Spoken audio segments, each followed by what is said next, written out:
Salut à tous, désolé d'interrompre le début de la vidéo, je voulais juste m'excuser pour les changements de luminosité qui peuvent paraître bizarres. Et je me présente, moi c'est Hugo, je suis passionné par l'horreur. Et avec cette chaîne, je souhaitais vous partager les découvertes que j'avais faites sur internet au cours de ces 2 dernières années. J'espère vraiment que ça vous plaira.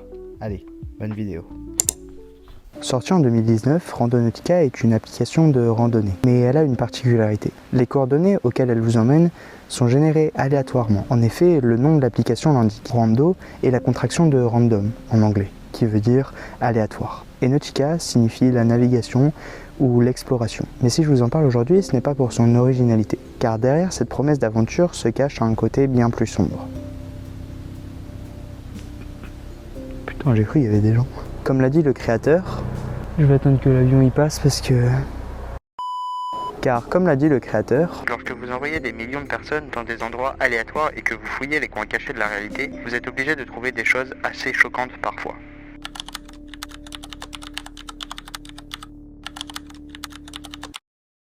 En juin 2020, des adolescents testent l'application Randonautica. L'application les mène vers un quai au bord de l'eau dans le quartier de West Seattle. Après être arrivés, ils remarquent une valise noire échouée au bord de l'eau.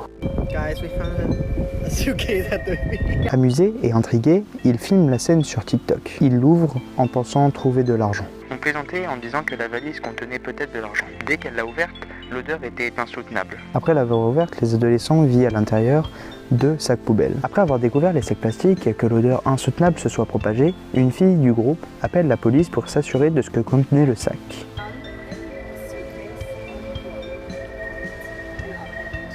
La police y trouve alors des restes humains. Une enquête est alors ouverte. Le corps de Jessica Lewis, 35 ans, et Austin Weiner, 27 ans, sont découverts. Michael Lee Dudley, leur propriétaire, est alors fortement soupçonné. L'enquête prouvera que c'est bien Michael qui les avait abattus et démembrés. Encore un avion. Earl Henry, le propriétaire du compte qui a posté la vidéo, expliquera dans les vidéos qui suivent qu'il restera très traumatisé de l'expérience qu'il a vécue.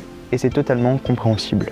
Après cette histoire, de nombreuses personnes ont téléchargé l'application Randonautica pour essayer elles-mêmes de trouver des coordonnées effrayantes. Dans cette partie de la vidéo, tous les propos sont à prendre avec des pincettes. En effet, contrairement à la première histoire, rien de cela n'est prouvable.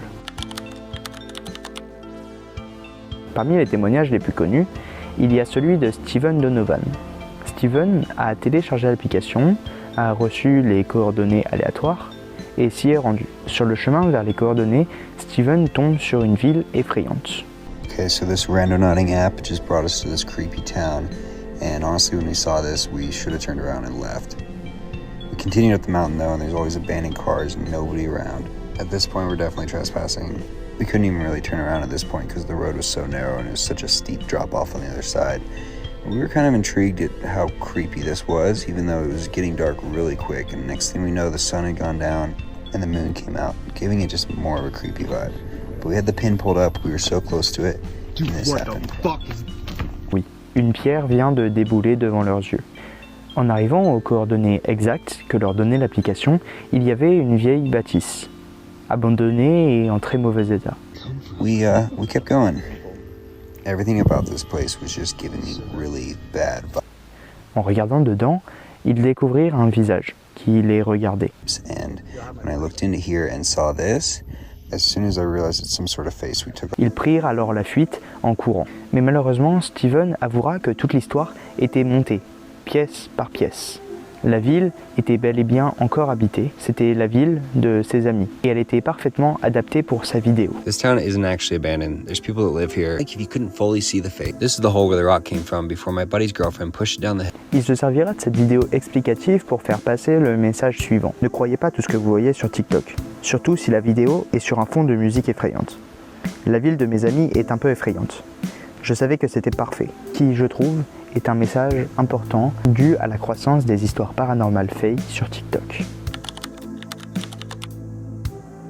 Il y a aussi eu cette femme qui aurait été menée à voir un meurtre par balle devant ses yeux. Our intention was death.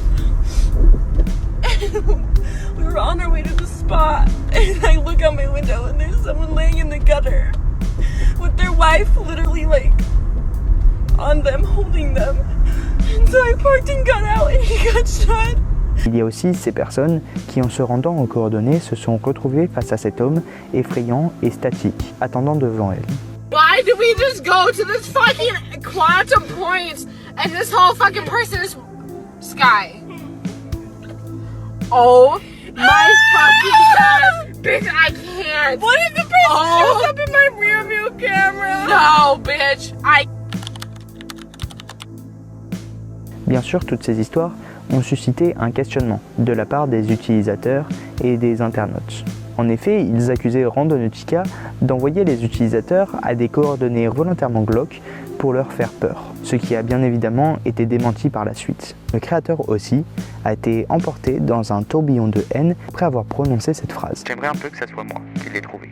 Phrase qui parle bien évidemment du cadavre et qui, remis dans son contexte, est beaucoup moins horrible. Randonautica promet des aventures uniques et des découvertes inattendues. Mais derrière cette curiosité se cache parfois un côté bien plus sombre et choquant. Entre histoires réelles, comme la valise de Seattle, et les mises en scène spectaculaires sur les réseaux, il est important de rester critique et prudent. Si vous décidez de tester Randonautica, gardez toujours la tête froide. Faites attention à ce que vous pourriez trouver et à ne pas vous introduire dans des propriétés privées sans le vouloir. C'était Hugo dans Obscura. À la prochaine.